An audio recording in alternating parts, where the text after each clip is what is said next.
Meus irmãos, a paz do Senhor Jesus. Tem crente vivo ainda aí? Gente, vai pegar fogo. Vai pegar fogo, o ambiente vai ficar pequeno, Deus.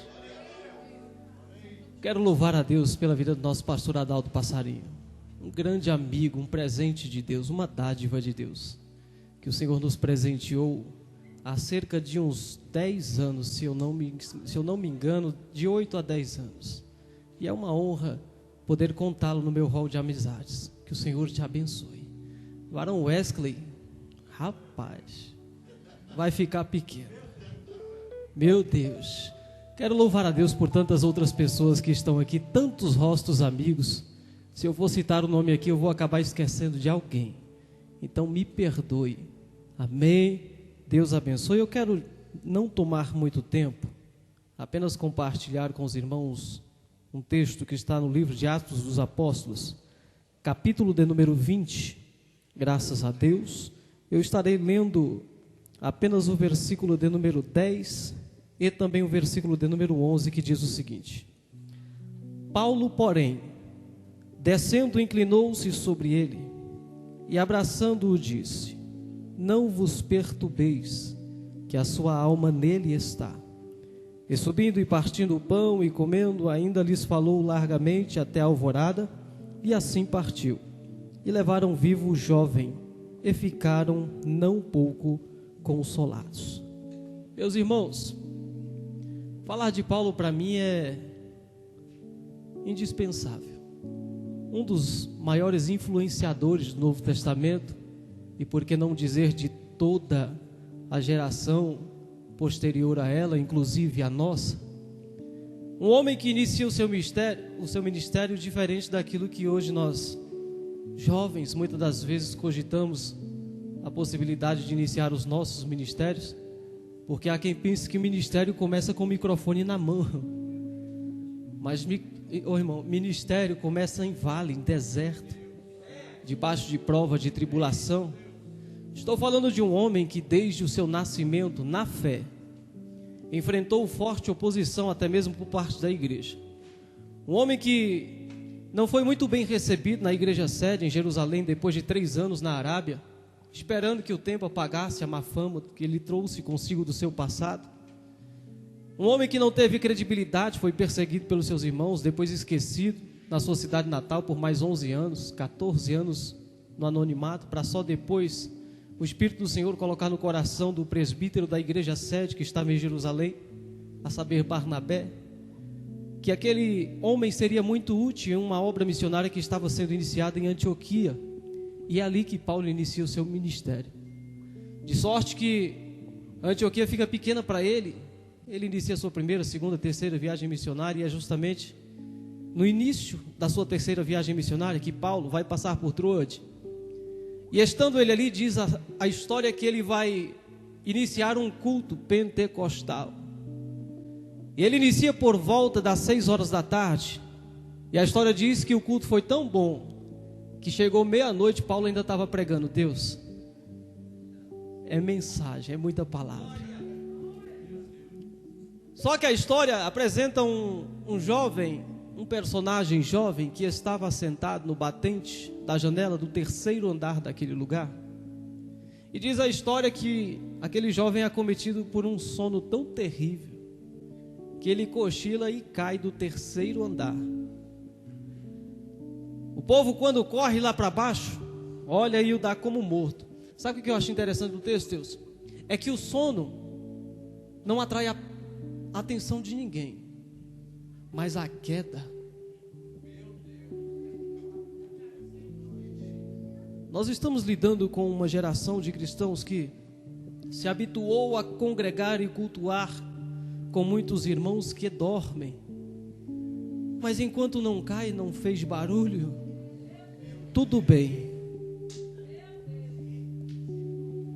E só depois que cai, porque a queda faz barulho, só depois que cai, Deus, é que todo mundo enxerga, é que todo mundo identifica o problema. é que todo mundo entende que é porque estava com sono, estava cansado, mas ninguém identifica o cansaço no período da sonolência. Porque no versículo de número 9, o texto vai dizer algo muito curioso, e é em volta disso aqui que eu quero gastar os pouquíssimos minutos que me restam aqui.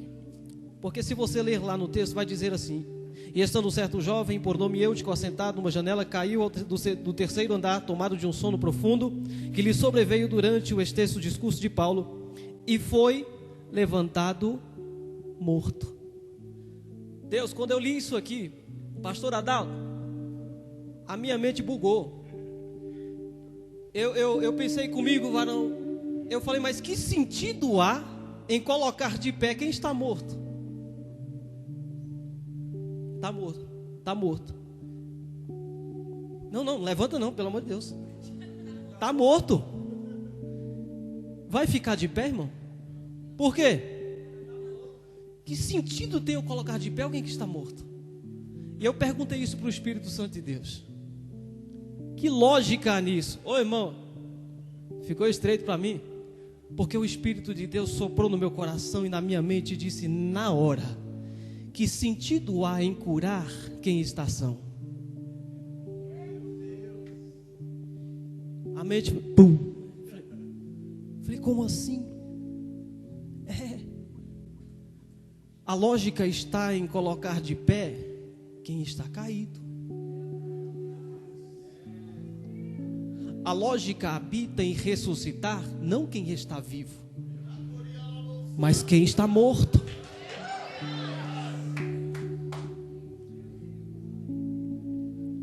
E eu falei, mas que sentido há nisso, Senhor? Eu preguei essa mensagem quinta-feira lá na igreja. E enquanto eu vinha na moto, conversando com o Senhor no capacete, eu tendo essas loucuras. O Senhor me trouxe a uma interpretação contrária daquilo que eu tinha ministrado na quinta-feira. E o Espírito de Deus falou assim: diga sim para a minha igreja. Eu estou reunindo toda uma geração de loucos naquele lugar, que vai se colocar de pé para influenciar mortos.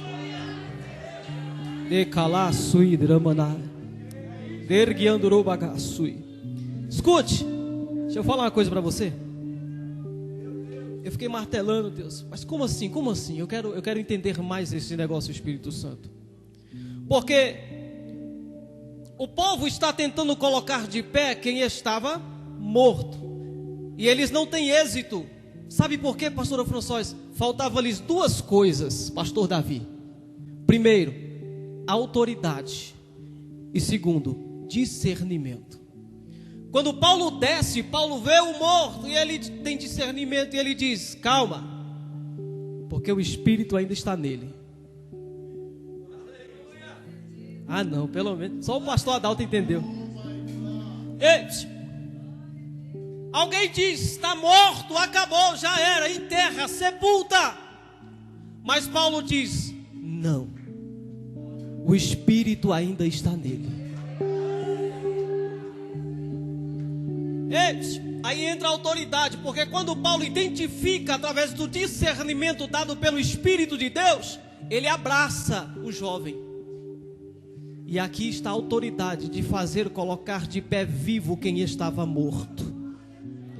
Fique de pé, porque eu quero profetizar na sua vida e encerrar aqui a minha participação em nome de Jesus. Porque Deus te trouxe aqui nesta noite para dizer para vocês: ei, sabe aquela pessoa que nem mesmo você acredita mais na mudança dela?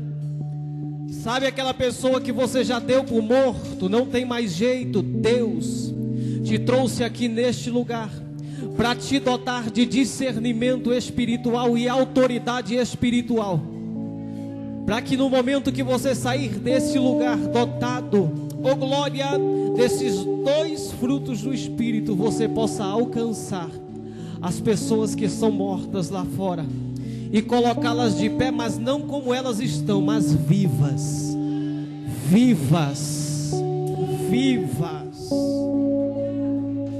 Sabe por quê? Porque se eu prego isso e não acredito, logo é desnecessário eu crer no que Deus fez na minha vida. Porque há 14 anos atrás, pastora François, a minha mãe virou para mim e disse assim: meu filho, eu só espero a notícia chegar aqui em casa que o seu corpo está em uma esquina para mim poder te enterrar e acabar logo com o meu sofrimento. Para mim você já está morto. Acabou. Até que algumas semanas depois eu vou cair dentro de um presídio. E aí o restante de credibilidade que eu tinha por parte da família, dos amigos, some de vez. E o interessante é que quando eu perdi tudo, Deus, foi que eu descobri que na verdade tudo que eu precisava era só de Jesus. E é justamente neste momento que Deus traz vida e existência para aquilo que estava morto. Ainda tem jeito para o seu familiar, ainda tem jeito para o seu amigo, ainda tem jeito para o seu marido, ainda tem jeito para a sua mulher, ainda tem jeito porque o Espírito está nele, ainda tem jeito, ainda tem jeito, ainda tem.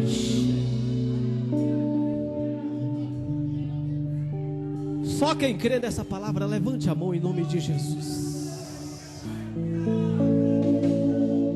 Diga: eu creio que Deus pode ressuscitar mortos.